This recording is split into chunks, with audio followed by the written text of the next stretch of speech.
Acepto. Y comparto, ¿no? Digamos, ustedes me dicen si se ve bien o no se ve bien, o si hay algún problema. Yo varias veces uso digamos, la tableta para trabajar con colegas a distancia, con lo cual si está bien, debería andar bien, pero tengo plan B y C si llega a pasar algo malo. Por si las dudas. El plan B es filmarme en el pizarrón, que por eso vine a la universidad, y el plan C, si no, puede ser escribir no en la tableta, sino en el celular, pero bueno, es el peor de todas las posibilidades. Pero bueno, ustedes me dicen, en principio yo escribí el título como para probar si andaba, a ver si sigue escribiendo, Ok. Bueno, voy a hablar, bueno, muchas gracias por la invitación, por cierto, que siempre es un gusto para mí hablar en el seminario en el SAS, en el seminario nunca me acuerdo bien las siglas, era de álgebra homológica y otras yerbas, otra cosa por el estilo, nunca me acuerdo. Hierbas Pero bueno. afines. El culpable es Pablo, que no está. Ok. Bueno, ok. Entonces, nada, lo que quería contarles es un poco acerca de un trabajo que hice en común con Céline Lee, que es mi alumna de doctorado acá, que con suerte ya se recibe dentro de poco, dentro de un año.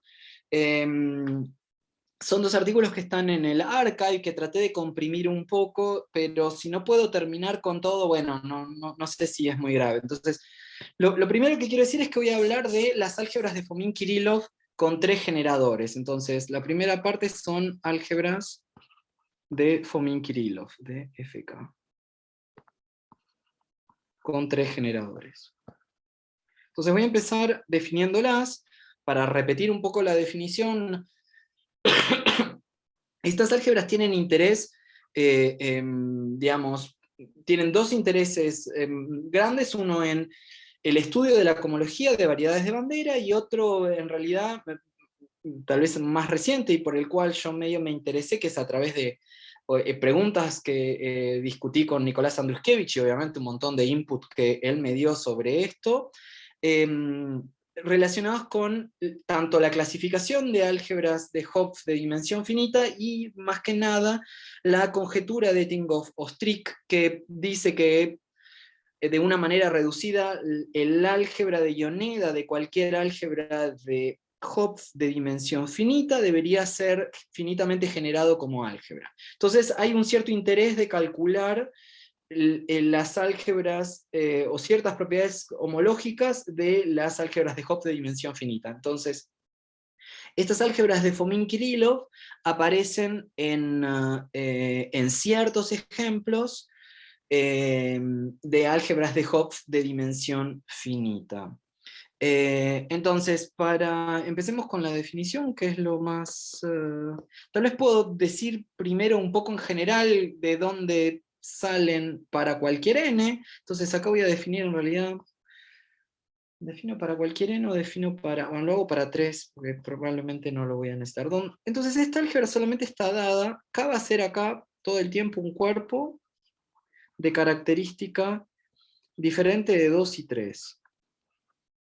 Y esto va a ser el álgebra generada por tres letras, A, B y C, módulo, ciertas relaciones. Y las relaciones, bueno, hay unas relaciones que son muy tontas, que son solamente que los cuadrados valgan 0, y después hay relaciones del estilo,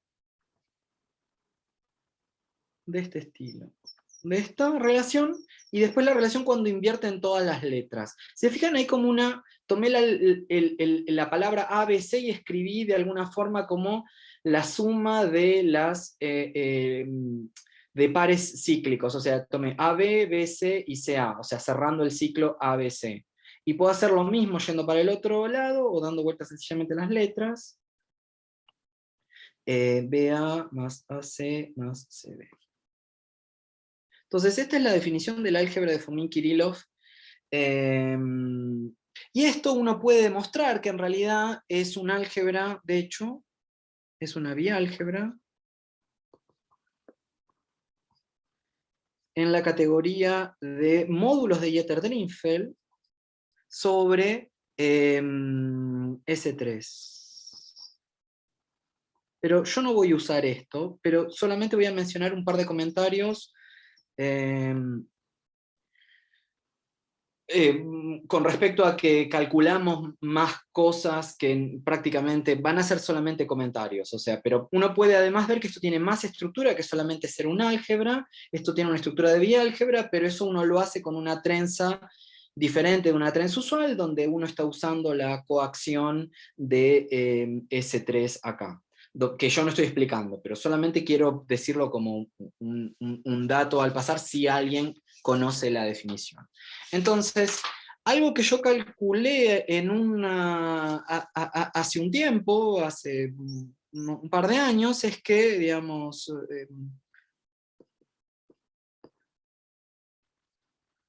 la resolución proyectiva minimal de K, visto como, y ahora para simplificar, salvo que diga otra cosa, en lugar de escribir FK3 para Fomin-Kirillov con 3 generadores, o índice 3 en realidad, pero coincide con la cantidad de generadores, voy a escribir sencillamente A, para escribir menos. Entonces voy a ver, si uno ve K como un A módulo, eso es sencillamente porque si ustedes toman, esto es una álgebra graduada,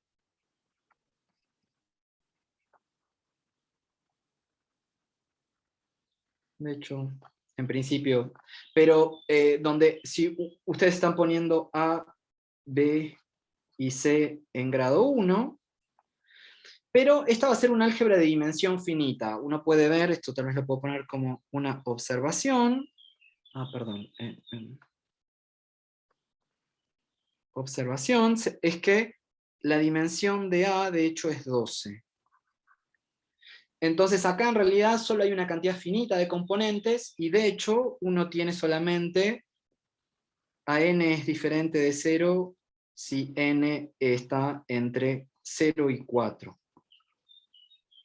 Esta es mi notación para el intervalo entero formado por, son los números enteros entre ¿cómo se llama? El límite inferior y el límite superior. O sea, el extremo inferior y el extremo inferior. Y el extremo superior. Entonces, si ustedes hacen esto dividido la suma de los positivos, esto es un módulo sobre, y que es isomorfo acá, porque la componente de grado 0, además, es K. Yo calculé, no me acuerdo en qué año, pero digamos hace no mucho, la resolución proyectiva minimal de K como módulo a derecha. ¿Ok? Y era una cosa de este estilo.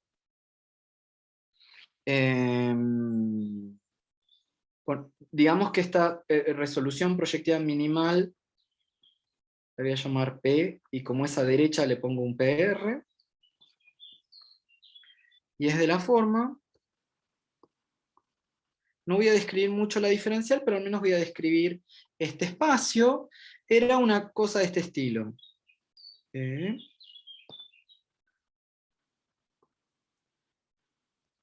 Los voy a escribir así, si no hay problema. Todos los productos tensoriales que no estén decorados van a ser sobre K, sobre este cuerpo de característica diferente 2 y 3, donde n va a ser una suma directa de, y permítanme escribir esto, pero ahora vamos a menos n más 4i. Ahora voy a explicar un segundín qué es esto.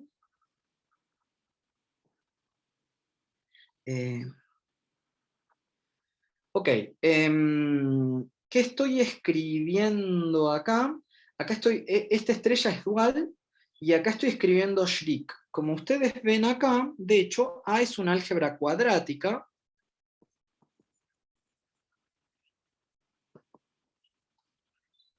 ¿Qué quiero decir? Tengo generadores y todas relaciones de grado 2. Si yo estoy poniendo los elementos en grado 1, las relaciones tienen todas grado 2. Eso quiere decir que si llaman a este espacio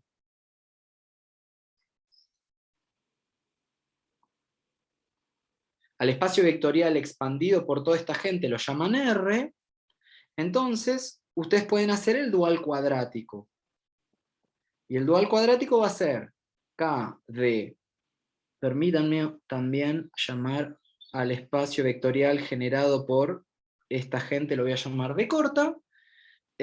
O sea, D corta es el espacio vectorial, tal vez lo puedo escribir para no... Es el K-span de A, B y C. Y R es el K-span de estas 5 relaciones. Entonces acá ustedes lo único que hacen es tomar el dual de esto y toman el perpendicular de R.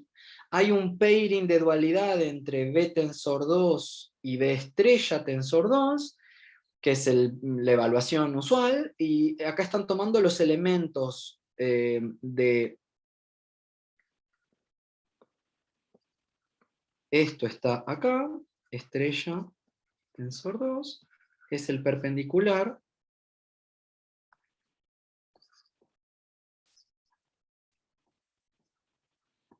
de R para el pairing que ustedes pueden armar canónicamente, ¿no? Dado por la evaluación, esencialmente. Entonces, esta álgebra también está graduada, pero está graduada toda negativa o no positivamente, porque los elementos ahora de B dual los voy a ver en grado -1 para que sea compatible, con lo cual esa es la razón por la cual acá hay grados negativos. Este es un grado negativo de esta álgebra a Schrick, digamos, dual cuadrático.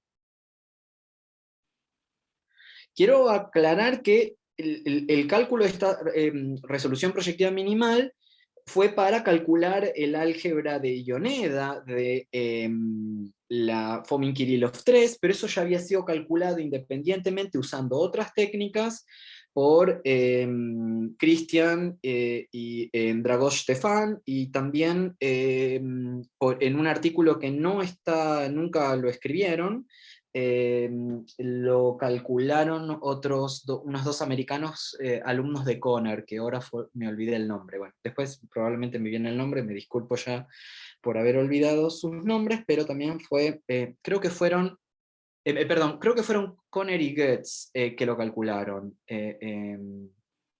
Pero bueno, no sé. Independientemente también, ¿no? Pero ellos nunca escribieron sus resultados ni nada. No estoy describiendo acá la diferencial, pero al menos estoy describiendo qué pinta tiene la resolución proyectiva minimal, en la categoría de módulos a derecha graduados inferiormente. Entonces, la primera cosa que uno puede hacer con esto es... entonces, acá solamente describí un poco de información. El segundo paso que voy a hacer es de resoluciones proyectivas a derecha a resoluciones de bimódulos.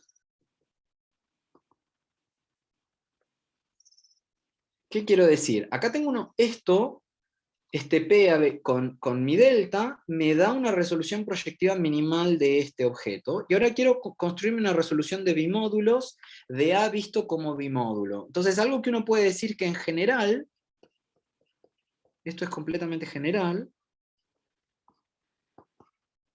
la resolución proyectiva minimal... estoy escribiendo proj todo el tiempo y debería ser con Y. Lo voy a escribir 30 millones de veces más, porque no adrede, sino... Pero re parece una Y, ¿eh? Igual parece una Y, me salvé entonces. Bueno, si parece una Y, quise hacer una J, no sé si es bueno o malo eso, pero quise hacer una J, pero debería ser una Y en todo caso. Entonces, ok.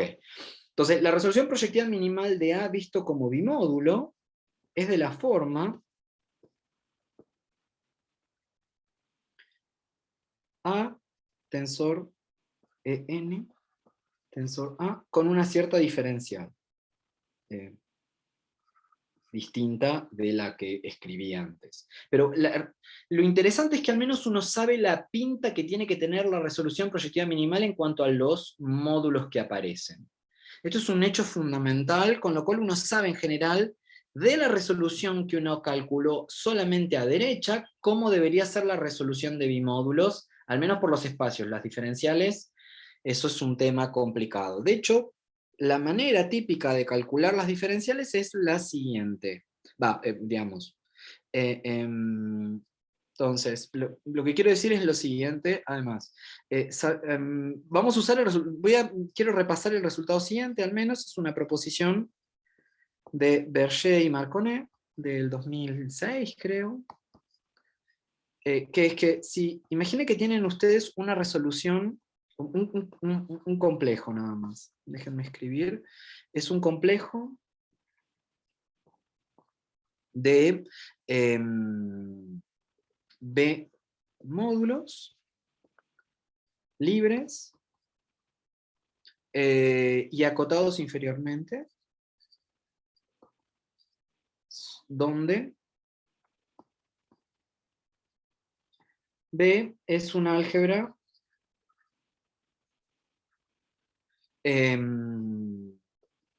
no negativamente graduada y conexa, tal que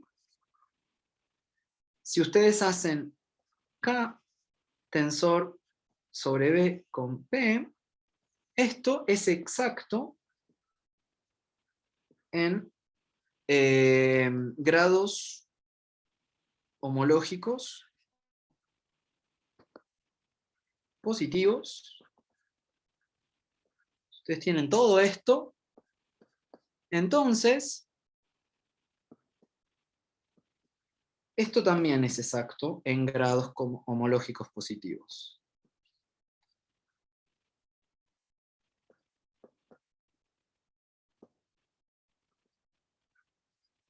Todo esto que parece como medio una molestia, pero fíjense que si ustedes se dan un complejo, y de casualidad ese complejo, cuando lo reducen un poco, digamos, a izquierda, es exacto, es porque el complejo con el que empezaron es exacto. Entonces, demostrar la exactitud de algo puede hacerse a partir de una reducción de ese objeto. Si un objeto reducido es exacto, es que el objeto con el que empezaron era exacto.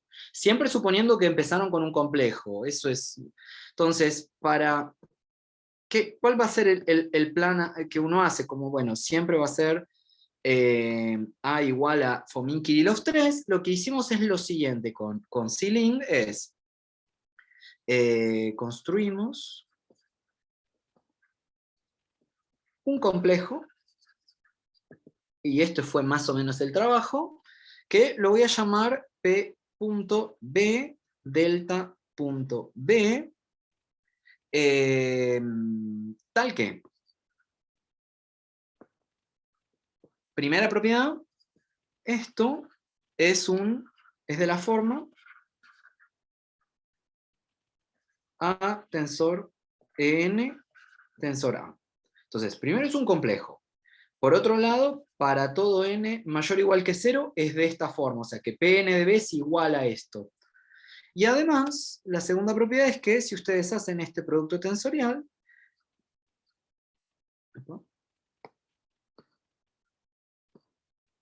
esto es exactamente este complejo que era la resolución proyectiva minimal de K visto como módulo a derecha.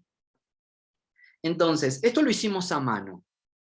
Sencillamente se nos ocurrieron diferenciales, y de manera tal, o sea, sabíamos sobre qué espacios ponerlos, y de manera tal de que cuando matábamos parte de la diferencial, porque esto esencialmente mata términos de la diferencial, nos diera la diferencial que ya había calculado yo antes en un artículo anterior, en el que conté al principio, o sea, cuando empecé hablando, que mencioné acá.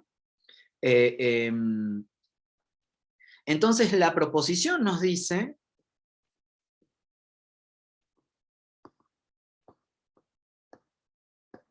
que esto que acabamos de calcular, o esto que acabamos de construir, es la resolución proyectiva minimal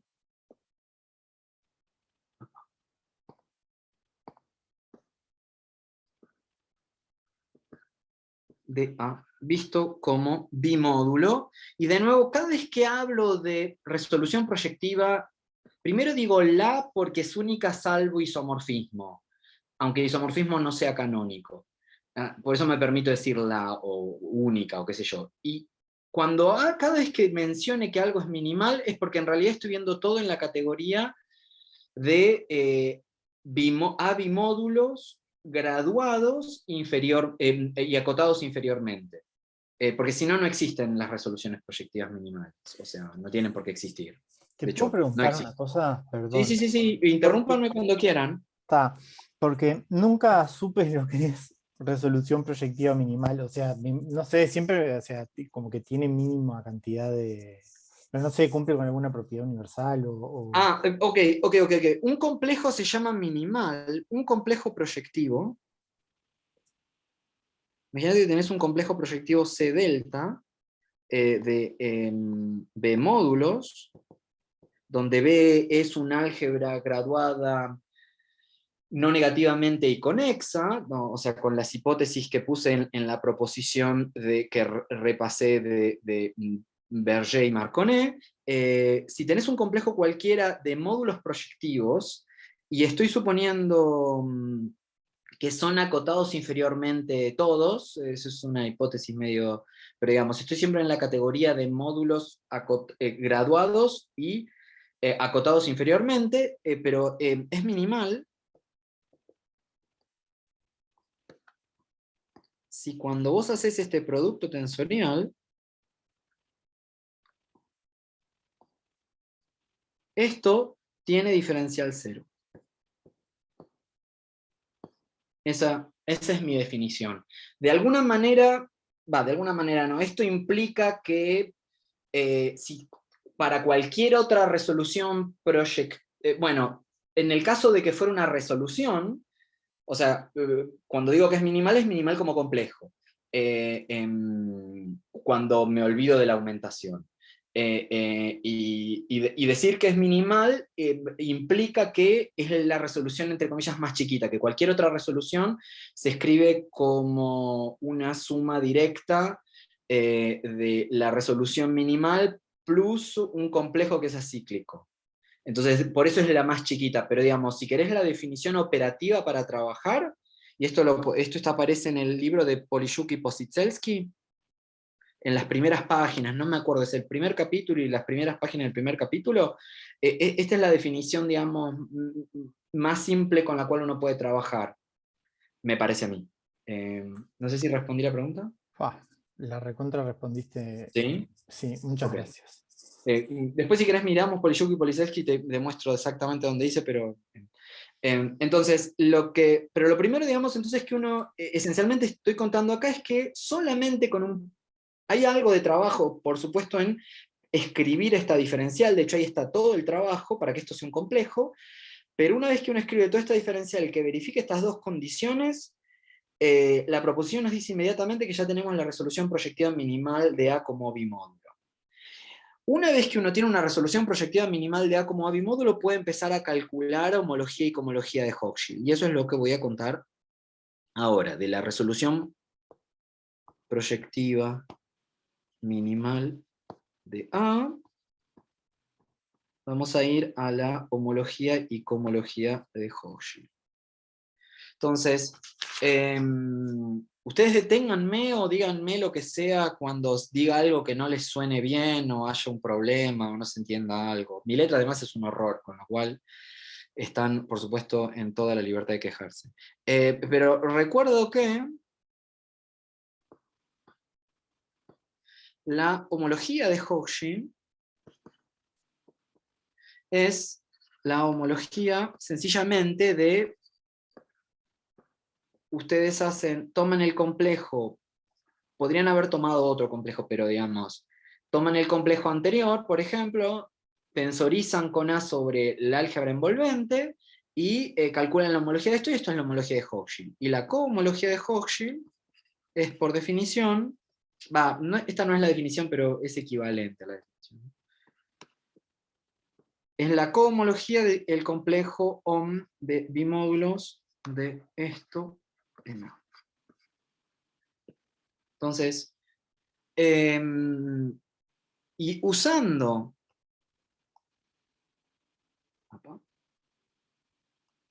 entonces, usando la resolución proyectiva minimal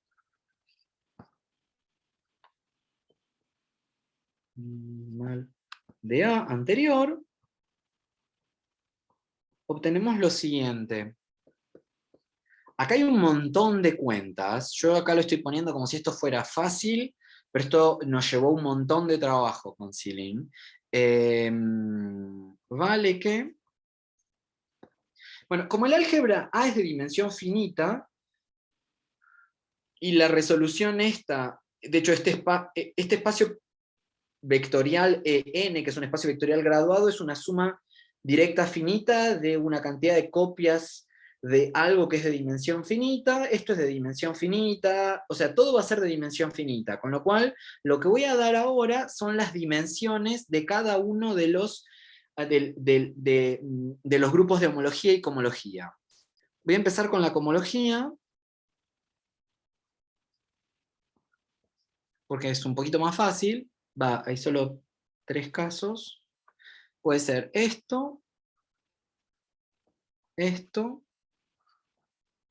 o esto. Esto es, si n es de la forma 4R, con R en los naturales con el 0. Esta es mi notación para los naturales cuando incluyo el 0.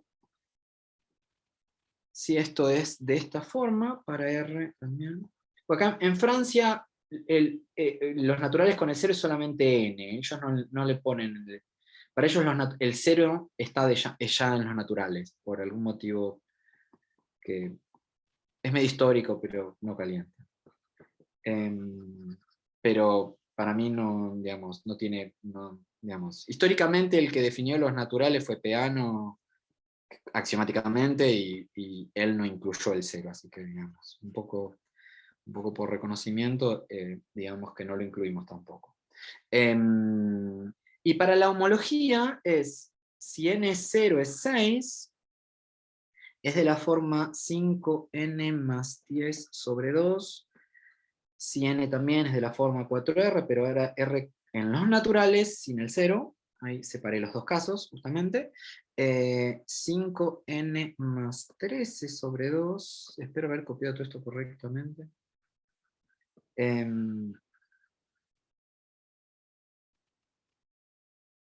Después 5n más, no sé si es tan relevante decir cómo es cada uno de estos, pero por lo menos para darles una idea,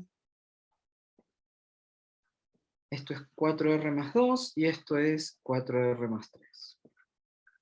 Y de nuevo r en los naturales con el 0 y r en los naturales con el 0. Bueno, nosotros no solo calculamos esto, sino que calculamos bases, bases para los grupos de homología y cohomología usando la resolución proyectiva minimal. O sea, usando este complejo, P, y haciendo el producto tensorial, calculamos explícitamente bases para la homología, de hecho, para todos los cociclos, para todos los cobordes, y para los que eran clases de homología, entonces. Y de la misma manera en el complejo Omni, para los dos. Los de la homología de verdad no los usamos para nada, pero los de la cohomología los usamos después para calcular la estructura algebraica de esto. Y más aún, yo acá me puedo empezar a ser molesto, pero esto no lo escribimos en el artículo porque era re largo, está todo escrito, pero no lo incluimos porque no vimos interés. Escribimos la descomposición de todos estos espacios como Jeter-Drinfeld módulos. Todos, de todos los espacios. ¿Sirve para algo eso? No tengo la menor idea. Lo que sí escribimos en el artículo es la descomposición. Cada uno de estos espacios además es un espacio graduado para la graduación interna asociada al grado de A. A tiene una graduación interna que induce una graduación en la homología y en la cohomología de Hochschild. Y escribimos, eso sí, las series de Hilbert, o sea, cómo se descompone este numerito en los pedacitos correspondientes a cada grado interno. Eso sí lo pusimos en el artículo, pero además algo que también hicimos, que no lo incluimos en el artículo, es cómo se descomponen además cada uno de estos espacios, y en cada grado, como módulos de Jeter-Drinfeld. Así que nada, pero no le encontramos mucha utilidad a eso. Yo creía que iba a ser útil para algo, pero al final nunca lo usamos, así que nunca lo incluimos, pero se puede hacer también.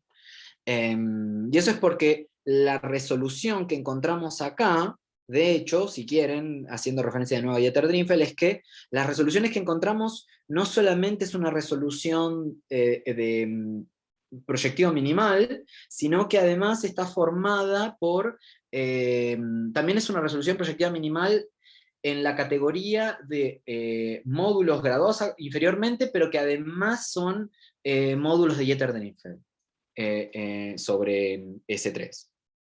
Entonces, todo esto, de hecho, todo lo que encontramos en realidad está hecho además en Jeter-Drinfeld, pero no le encontramos mucha utilidad común. Entonces, eso es para nada, para decir algo con respecto a las... Todo esto llevó un montón de cuentas, si miran el artículo es bastante largo. Pero lo que me quería concentrar ahora es la estructura de álgebra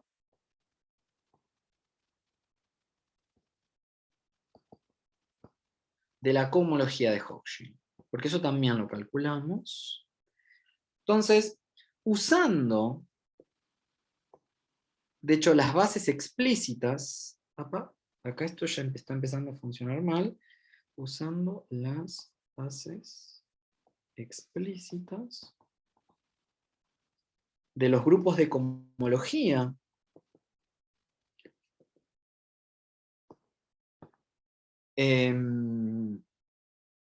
y esencialmente el producto de Yoneda,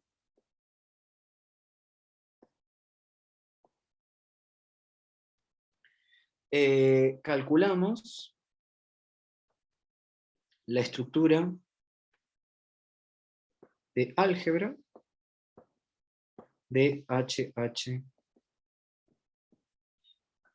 La estructura es un pequeño quilombo, o sea, es un tanto complicada. Entonces, permítanme introducir un poquito de notación antes de hacerlo, y no la voy a escribir completamente, está escrita completamente en el artículo.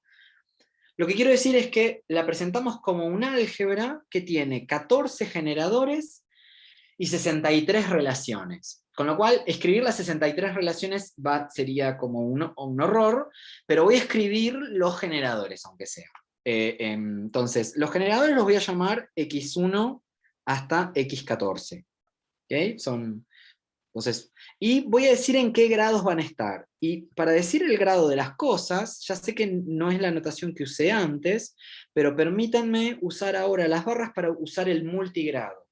El primer grado va a ser el grado cohomológico, o sea, en qué grupo de cohomología está, y el segundo va a ser el grado interno, el inducido por el grado de A. A tenía un grado interno que no tiene nada que ver con el grado cohomológico. Entonces, por ejemplo, estos dos van a estar en grado cohomológico 0, en el HH0, 0 arriba, pero van a tener grado interno 2. Después el X3, lo puedo poner acá porque no es tanto, va a tener grado cohomológico 0 y grado interno 4. O sea, este tiene más grado interno, pero sigue estando en HH0 arriba.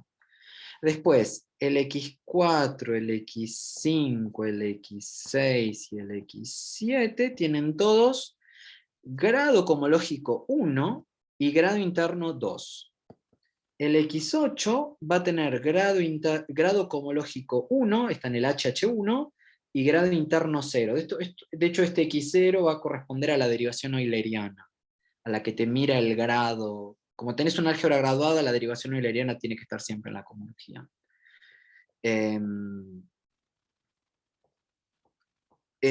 Y después tenemos un montón de gente. Fíjense que tengo 3 elementos en el HH0, 5 en el HH1, y voy a tener 4 en el HH2, que son estos 4, que tienen grado cohomológico 2, como acabo de decir, y van a tener grado interno menos 2, y después tengo uno en grado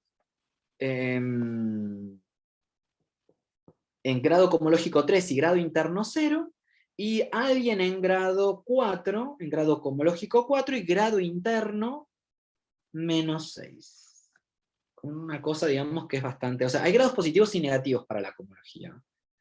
Entonces, esta fue mi definición de S y le puse un grado a todos. Entonces ahora consideren C es el álgebra libre graduada,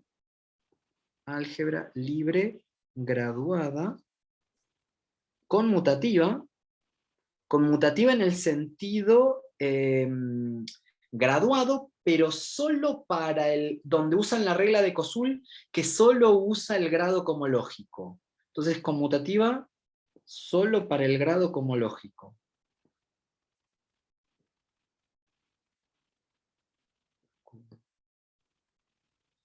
Generada por S. Esto, si quieren, es como esencialmente, solamente visto como álgebra, olvidando el grado, va a ser el álgebra como un álgebra de polinomios de los elementos en grado 0, o sea, x1, o sea, en grado par, perdón, x3, x9, 10, 11, 12 y 14, y va a ser como un álgebra externa de todos los que son de grado impar. Y acá hay un montón de gente, con lo cual, y no tengo espacio, pero bueno, 6, 7, 8 y 13. Creo que no olvidé a nadie, ¿no? 2, 3, 4, 5, 6, 7, 8, 9, 10, 11, 12, 13, 14, 16. O sea, esto es solamente olvidando el grado. Como álgebra sin grado. ¿Ok? Y después uno va a considerar, y esto es lo que no voy a definir porque es un lío, pero van a considerar I va a ser el ideal de C generado por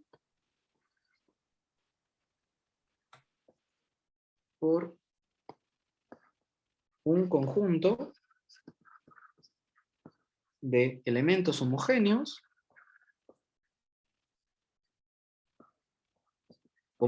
con respecto a ambos grados. Van a ser homogéneos con respecto a ambos grados. No son monomios en general, son de verdad combinaciones lineales, pero son homogéneos. Con lo cual este ideal va a ser homogéneo con respecto a ambos grados, generado por un conjunto de 63 elementos. Son un montón, no los voy a... pero si quieren, digamos, puedo poner un par. Esencialmente son combinaciones lineales de palabras que tienen hasta lo sumo, cada monomio tiene hasta lo sumo 3 letras. Porque en un momento empezamos a hacer cuentas y dijimos, si empiezan a haber, digamos, aparecer monomios en las relaciones que sean formadas de 4 letras, no dejamos de hacer cuentas porque esto ya se volvió imposible de manejar. Pero el problema, por suerte, se resolvió con, digamos, con monomios de 3 letras. Y el teorema es que se hacen C y cocientan con I, hay un isomorfismo con la cohomología de Hochschild. Y esto es explícito. ¿Qué quiero decir? Que tenemos la flecha explícita. Con lo cual esto caracteriza completamente la estructura de álgebra. Acá estoy pensando para el producto CAP, no para el producto de Yoneda, porque es lo mismo. Para el producto.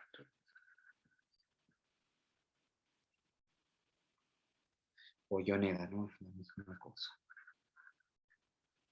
Entonces, esto da una descripción completa de la estructura de álgebra. Pero acá no se termina todo, porque además calculamos la estructura de Gerstenauer. Esto es en el segundo artículo, con Silin.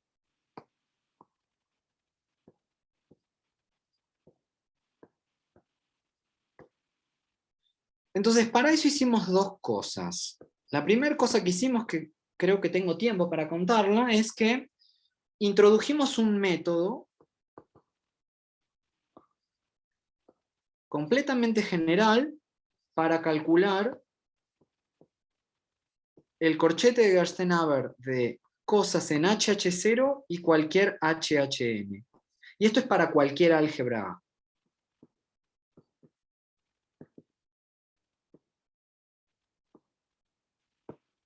Yo nunca sé si es cualquier o cualquiera. Creo que como A empieza con tilde, debería ser cualquiera, ¿no? Como A empieza con A, es cualquier. Pero no es porque tiene tilde. Bueno, no sé, No. te creo, no sé.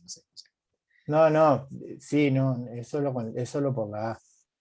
¿Es solo por la A? Aunque no tuviera tilde, sería igual cualquier. Sin Sí, A. Ok. Ok. Entonces, recuerdo que, o sea, primero recuerdo que Mariano hizo algo similar donde reemplazan el 0 por el 1. perdona, Encontró, pero no va sí. nunca con A. ¿Cómo que no? ¿Cualquiera? Si no debería ser, en el caso de que sea femenino, en general, ¿no debería ser cualquiera? No, ¿No? cualquier persona. Para cualquier persona. Ah, tenés razón. Dije Ganza. Ok. ¿Viste? Tenés Dije cualquier, acabas de decir. Terminé de decir cualquier cosa, claro. Exactamente. Había dicho cualquier cosa. Entonces, lo que quiero decir es que esto es análogo a un método que Mariano demostró hace muy poco también, pero poniendo acá un 1 en lugar de un 0. Él dio un método de naturaleza más o menos homológica en donde permitía calcular un corchete de Gerstenhaber para cualquier álgebra, y ponías cualquier HH1 y cualquier HHN. Y eso era un método que más o menos con un cierto levantamiento, qué sé yo. Bueno, acá hicimos un resultado muy análogo que no encontramos en ningún lado en la literatura y nos pareció súper natural, pero poniendo HH0. ¿Cómo funciona? Se los voy a contar súper rápido porque este método esto es mucho más fácil que el de Mariano. El de Mariano es más complicado. Aunque el de Mariano igual es bastante natural y sencillo en el sentido de que es una muy buena idea porque se calcula rápido. Esto es todavía más directo. Entonces, recuerdo que el centro de A es lo mismo que el HH0 de un álgebra. Imagine que tienen una resolución proyectiva. Acá A no es necesariamente Fomin-Kirillov 3, A es cualquier cosa, cualquier álgebra. Y toman cualquier resolución proyectiva, no necesariamente la minimal.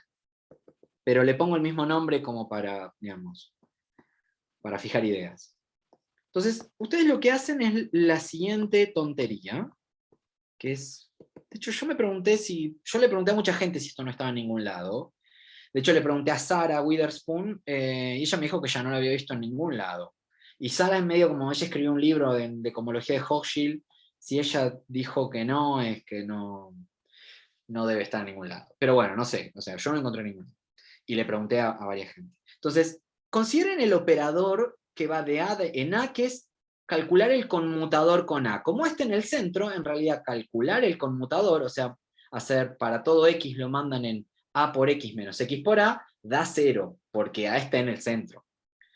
Ahora, cuando levantan esa aplicación, acá, conmutar con A y conmutar con A, etc., acá no da 0 la aplicación, en principio. Porque estos son bimódulos que no son necesariamente simétricos, por más que esté en el centro. Entonces, imaginen que, por ejemplo, este típicamente es A tensor A. Si multiplican un A izquierda y un A derecha, no les da lo mismo. Aunque esté en el centro, no calienta. Entonces estas flechas, que son abilineales porque está en el centro, son un levantamiento de esta aplicación, conmutar con A, que también es la aplicación nula. Como esto es la aplicación nula, eso lo que quiere decir es que esto también es un levantamiento de la aplicación nula, y por un teorema básico de álgebra homológica, dos levantamientos de una misma aplicación tienen que ser homotópicos. Eso quiere decir que esta aplicación, calcular el conmutador con A, y el levantamiento nulo, que es un levantamiento de la aplicación nula, tienen que ser homotópicos. O sea, esto y el levantamiento nulo son homotópicos. Como son homotópicos, hay una homotopía.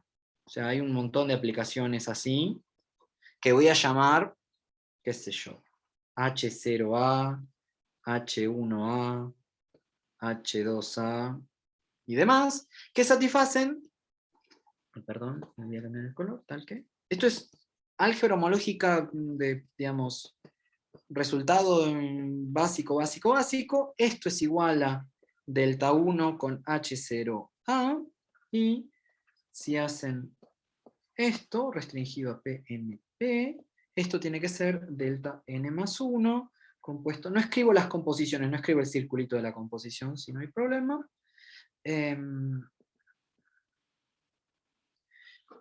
Compuesto con delta n, y esto es para todo n mayor o igual que 1. Entonces, este es para el caso 0, y esto es para n mayor o igual que 1. Esto es puramente, entonces el teorema que demostramos con Sealing es que si, imaginen que tienen phi un elemento de ohm de A bimódulos de acá, en A, y esto es un cociclo, para algún n mayor o igual que 1, entonces, esto, recuerdo que esto está en HH0, esencialmente, y esto está en HHN, esto, que estaría en HHN-1 de A, es la clase de cohomología de sencillamente phi compuesto con Hn-1A. O sea, hicieron todos estos levantamientos que son re tontitos que satisfagan esto, y sencillamente es esta composición. O sea, calcular un corchete de alguien genérico con alguien en HH0 es re fácil. Equivale a encontrar la automotopía de una cierta aplicación, de la aplicación conmutar con A, donde A está en el centro. Este teorema, que es para mí más esencialmente una observación, no lo encontré en ningún lado, pero esto permite calcular el conmutador de HH0 con cualquier persona. Entonces, usando esto y el método, esos resultados, usando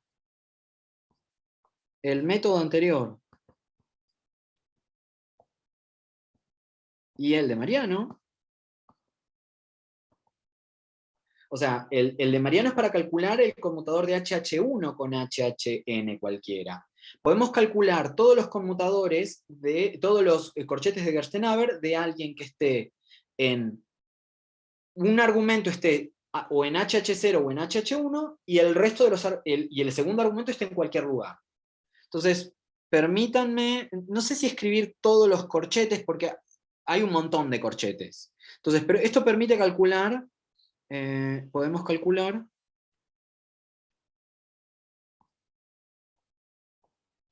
XY, XJ, donde recuerdo que el X1, X2, X3 estaban en el HH0, y el X4, X5, X6, X7 y X8 estaban en el H1. Entonces, cuando el I está entre 1 y 8, y el J está en cualquier lado, entre 1 y 14. Basta calcular el conmutador de los generadores y usar Leibniz para encontrar el corchete de cualquier elemento del álgebra de Hochschild, ¿no? Del HHA. ¿No? Basta calcular el conmutador en los generadores de la estructura de álgebra, es decir, los elementos de S, para tener el corchete en todos lados. Por eso que voy a solamente, esencialmente basta calcular estos conmutadores para cualquier IJ. Y lo que estoy diciendo es que el método anterior más el método de Mariano, con un montón de cuentas, permiten obtener estos valores. No voy a decir exactamente cuánto de esto, pues esto da un montón de cosas. Lo que puedo decir es que esto da un montón de ceros, por ejemplo. Por ejemplo, puedo decir qué sé yo, no sé. Puedo decir que x2 con xj vale 0 para todo j diferente de 8 y de 13, por ejemplo. Hay un montón de ceros y hay un montón que no son ceros también, pero hay muchos, muchos, muchos ceros. Pero esencialmente uno puede calcular esto. Y ahora lo que quiero decir es que, en principio, faltaría calcular los corchetes de los elementos de entre 9 y 14 con los elementos entre 9 y 14, ¿no? Porque esos serían los que faltan. Ahora, primero hay una pequeña observación. Es que el corchete, usando el grado interno, preserva el grado interno. El corchete Gerstenhaber preserva el grado interno, bajo hipótesis que son satisfechas en este caso porque, digamos, que son más o menos usuales. Pero por cuestiones de grado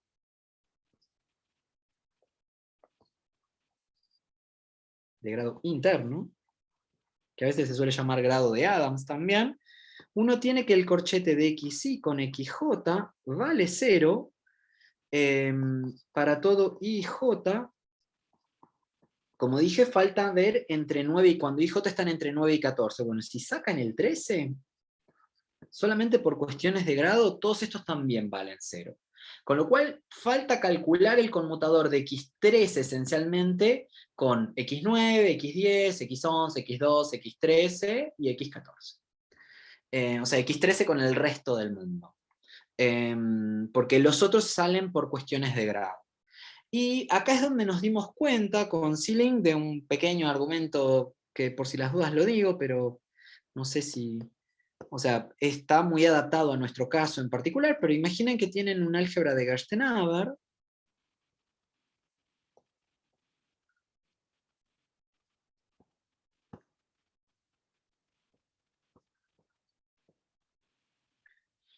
E imaginen que tienen la situación siguiente. Tienen un X fijo en Hn más 1, un Y en Hn y un AX en H0, un AY en H1 y un Z en Hm. Tales que, primera cosa, primera condición, AX por X es igual a AI por Y. Segunda cuestión es que existe un subespacio vectorial de Hn más M menos 1, es un subespacio,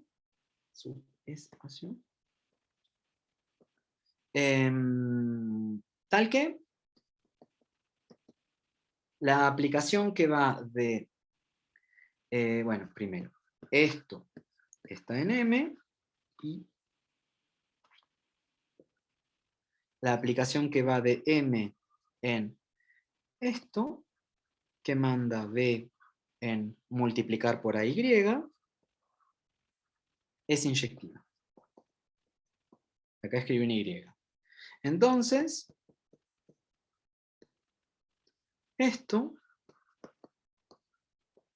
es el único B en M, tal que AYB es igual a, bueno, no sé si vale la pena que escriba el signo, pero ponele que lo escribo, a X, XZ más a X, Z, X menos a Y, Z. Todo esto que parece ser súper técnico y qué sé yo, es útil en nuestro caso porque acá vamos a usar lo siguiente. Usamos el lema para la elección siguiente. X va a ser X14. Y va a ser X13. Justamente alguien de un grado menos. Uno puede demostrar, bueno, yo lo escribo y ahora, digamos, acá hay un par de cosas para demostrar, pero... y Z va a ser un XJ para J entre 9 y 14.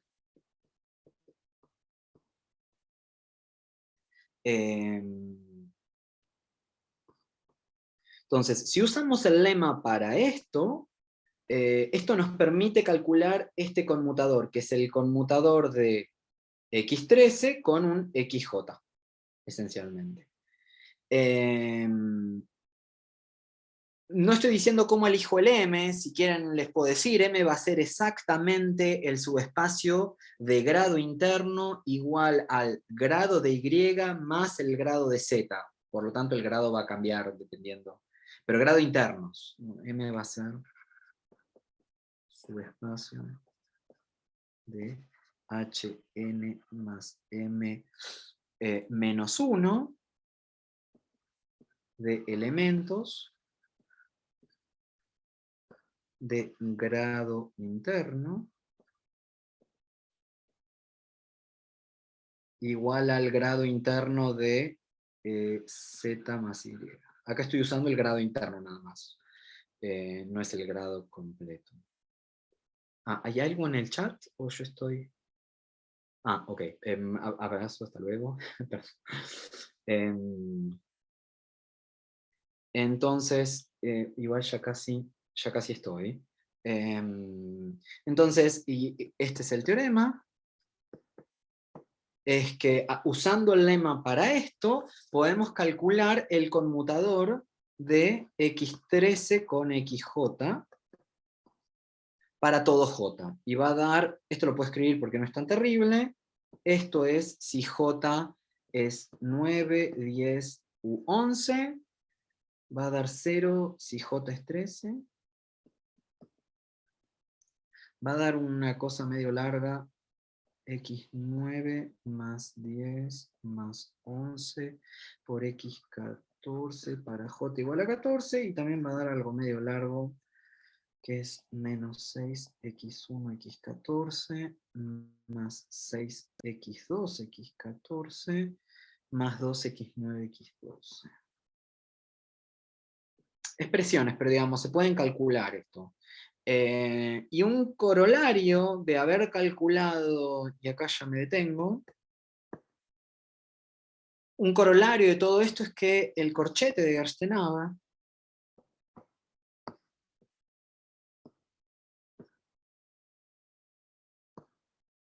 de la cohomología de Hochschild no tiene generador. Eso, en otras palabras, o en realidad implica, no es exactamente igual, porque, digamos, en particular, esto no es un álgebra de Batalin-Minkowski.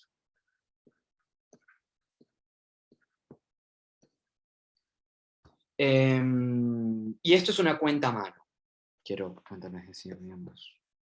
Pero como no tiene el corchete, digamos, completamente determinado, uno puede chequear si hay un generador o no hay un generador, y uno muestra enseguida que si hubiera un generador hay una contradicción más o menos rápida, entonces por eso esto no tiene estructura de Batalin-Minkowski. Bueno, uno sabe que la cohomología de Hochschild tiene una estructura de Batalin-Minkowski en algunos casos. De hecho, en particular, cuando el álgebra A es Frobenius simétrica, tiene que tener una estructura de Batalin-Minkowski. Esta álgebra es simétrica, perdón, es Frobenius, pero no es Frobenius simétrica. O sea, está cerca de ser Frobenius simétrica, pero no lo es. De hecho, es Frobenius simétrica en el caso torcido, o sea, en el caso trenzado, pero no es Frobenius simétrica de verdad en el caso usual. Por lo tanto, digamos, esta sería como, si uno quisiera que algo fuera Batalin-Minkowski, entre comillas, esto es como muy cercano a querer a estar en las hipótesis para que el teorema de... creo que eso lo demostró Tradler, sí, lo demostró Tradler, que la cohomología de Hochschild tiene una estructura de Batalin-Minkowski en el caso de una álgebra de Frobenius simétrica. Esto está muy muy cerca de cumplir esas hipótesis, pero no las cumple. Y vemos ya que, digamos, no es Batalin-Minkowski. Así que nada, igual ya había ejemplos de casos de que no hay Batalin-Minkowski, pero tal vez no tan cercanos del caso simétrico, supongo, aunque no conozco completamente la literatura como para decir exactamente eso. Los ejemplos al menos que yo conocía eran un poco lejanos de ser simétrica, eran muy lejanos. Así que nada, creo que ya me puedo detener acá. Les agradezco a todos por la atención. Gracias. Qué lindo.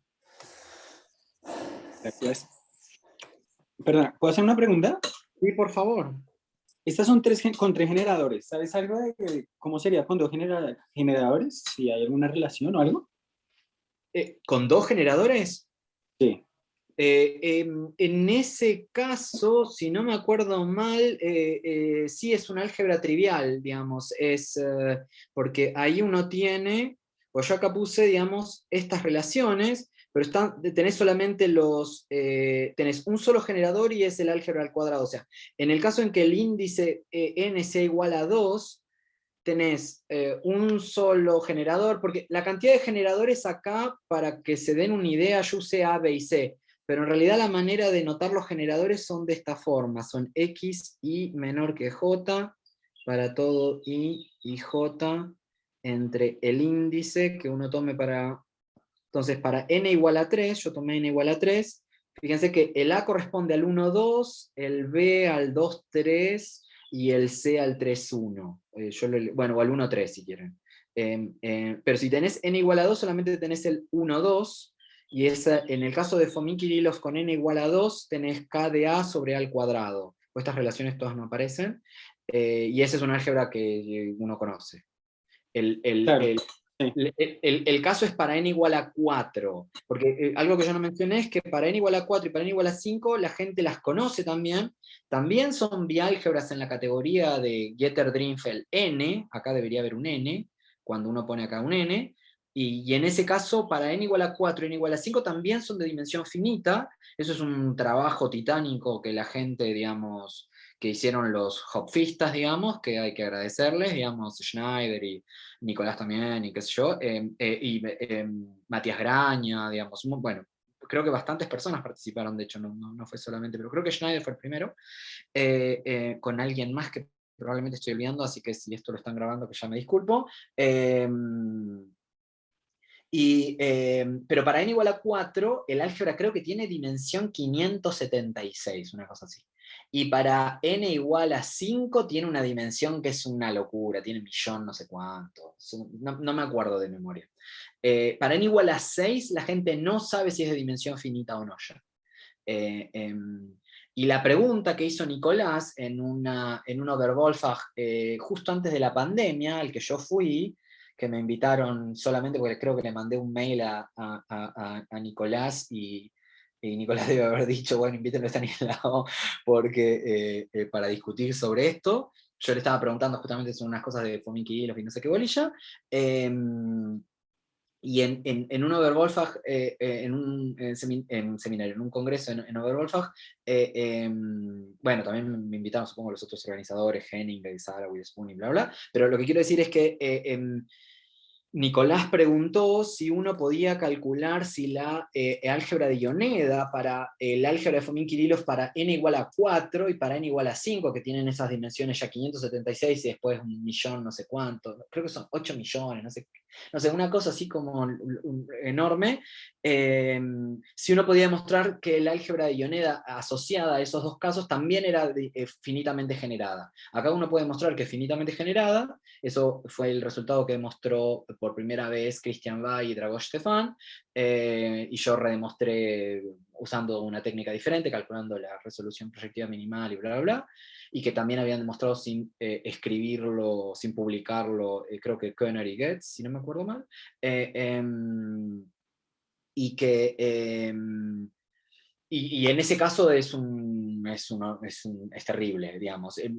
Yo quería estudiar más propiedades de la Fomin-Kirillov 3 antes de mandarme con cosas de Fomin-Kirillov 4 y más, porque son muchísimo más complicadas. Así que nada, estudiamos las propiedades de la cohomología de Hochschild, más que nada. Pero tenemos igual algunos resultados ya para Fomin-Kirillov 4, de hecho, preliminares, de hecho. Pero bueno, no voy a decir nada porque no quiero pasarme de listo. Bien, gracias. De nada. Gracias por la pregunta.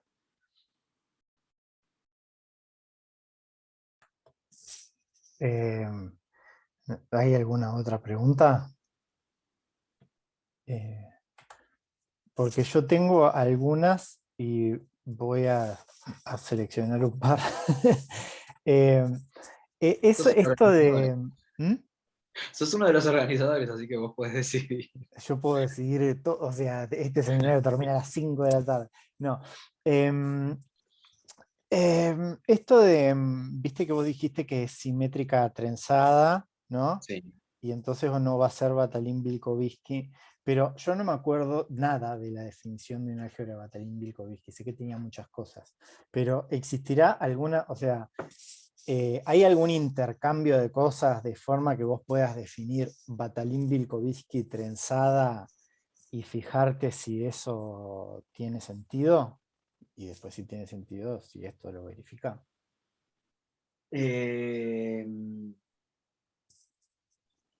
No tengo la menor idea. O sea, lo que dije de Batalin-Vilkovisky es...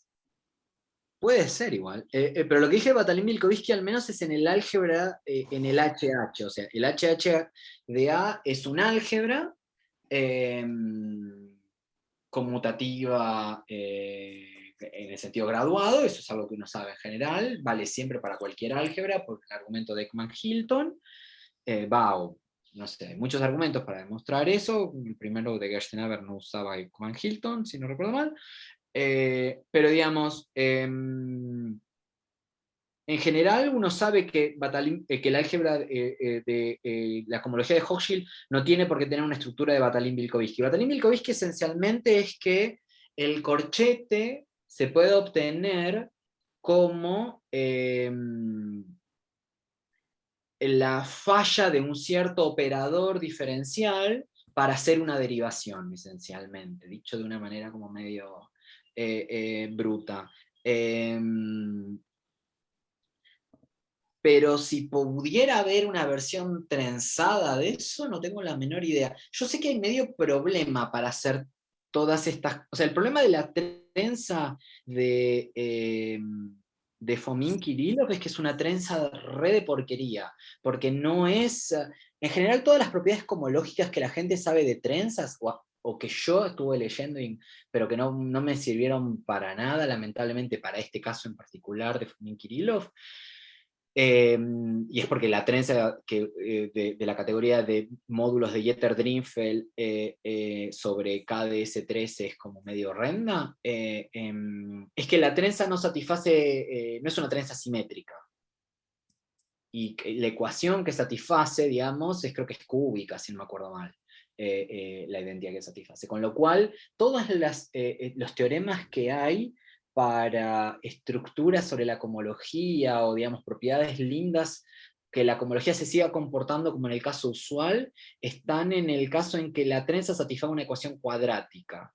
Tipo como un polinomio, el polinomio característico de la trenza sea cuadrático. Si el polinomio característico de la trenza ya es cúbico, creo que la gente no sabe nada. Hay unos artículos, creo que hay un artículo de Mark Bamst justamente sobre eso, sobre el caso cuadrático nada más, y acá la trenza satisface algo cúbico, porque uno está en S3, creo que era cúbica, si no me acuerdo mal, si la memoria no me falla, pero es un espanto, digamos. O sea, yo al menos con esa parte de la teoría no pude hacer nada, en el sentido de, no pude ver que ninguna de las propiedades razonables que se satisfacen para las álgebras, digamos,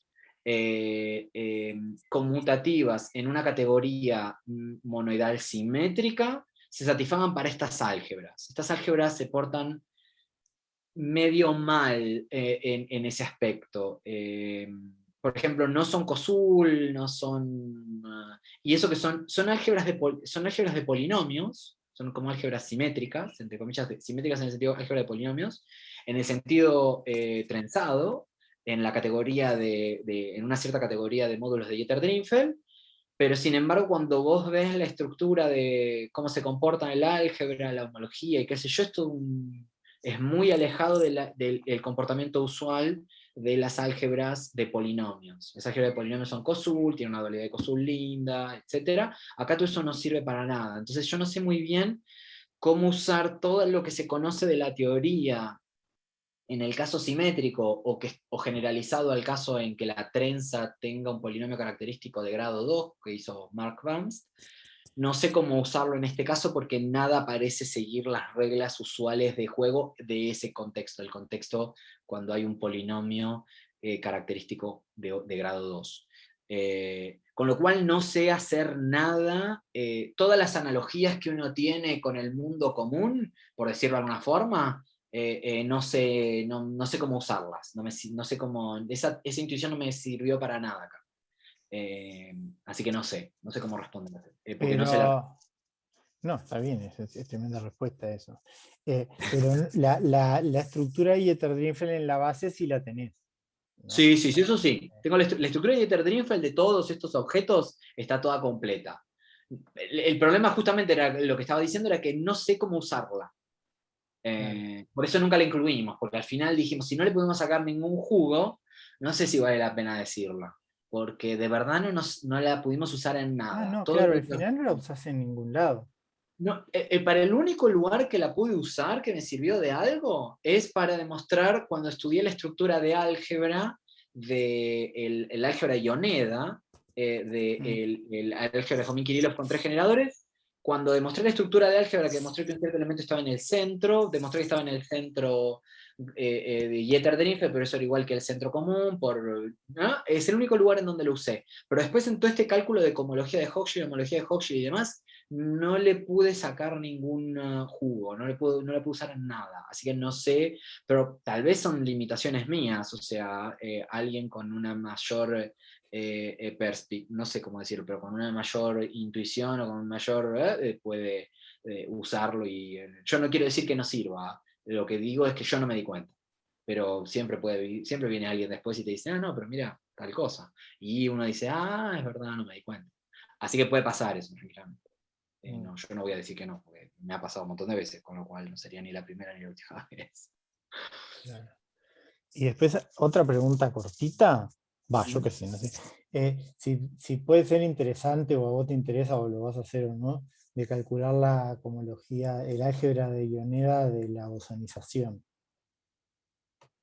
Eso está hecho. Ah, Eso es sí, eso está hecho. pero ¿por qué está hecho? Si vos hiciste recién el CAP de. Ah, porque el álgebra de Ioneda ya estaba hecha. El álgebra de Ioneda ya estaba hecha y haciendo una pequeña cuenta, un Ah, producto cruzado y qué sé yo. Yo eso lo escribí también en mi artículo, pero eso era algo que igual esencialmente es el mismo argumento que el que escribieron Cristian y Dragos, Estefan, en su artículo, en donde ellos hicieron. Todo el trabajo está para trabajar en Dieter-Drinfeld, y una vez perdón, en Fomin-Kirillov 3, una vez que hace Fomin-Kirillov 3, es fácil hacer el salto a su bosonización. Eso no es difícil. Digamos, a calcular la estructura de Ioneda de la bosonización de Fomin, eso no es difícil. Una vez que tenés todo el trabajo hecho acá, ya eso sale.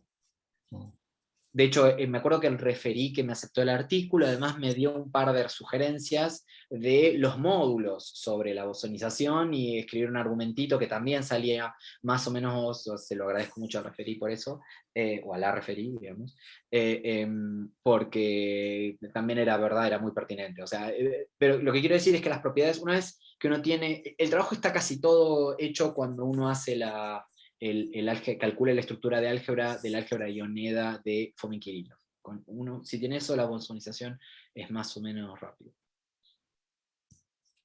buenísimo. ¿Y tenés la referencia ¿De qué en particular? de esto, el álgebra de Ioneda y la de la bosonización? Yo lo escribí en mi artículo, está al final de la última sección antes del apéndice, y si no, en el artículo de Dragos, Stefan y Christian Bay en el Advances in Mathematics, está en el Advances, si no me acuerdo mal, sí, está también, o sea, ellos lo explican, de hecho yo esencialmente un poco que ya medio lo sabía, pero ellos lo escribieron antes que yo, o sea, con lo cual ellos, yo lo repetí si querés, o sea, pero ellos lo tienen bien puesto. Y de hecho ellos creo que lo escribieron hasta con un montón de cuidado, hicieron, o sea, se pasaron con el detalle, por decirlo así. Que está muy bien, o sea, no es ninguna crítica, es una alabanza. Qué bueno. ¿Tenemos más preguntas? Para el pobre Estanislao que lo estamos exprimiendo. Por mi parte, no hay más.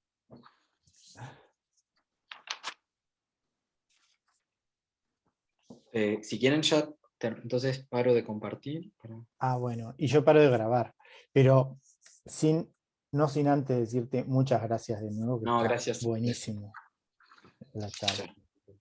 Cuando tenga más resultados, puedo volver y contarles alguna cosa más. Si tengo algún resultado más, qué sé yo, uno nunca sabe, crucemos los dedos. Pero, qué sé yo, o sea, sí. Ya terminaste de grabar para que no quede esto grabado. Es decir, tal vez digo que me va a salir algo y no me sale. Ah, no, pero como venías bien, igual se puede cortar, ¿no, Cristian? Nada, igual es una broma, solo es una broma. No, pero lo Dime, que Javi, quiero perdón. ¿Cómo, perdón? No escuché lo que dijo No. Javi. Si se podía cortar la grabación. Ah, sí, claro, de hecho, sí. Perfecto. No, lo que quería decir es que todavía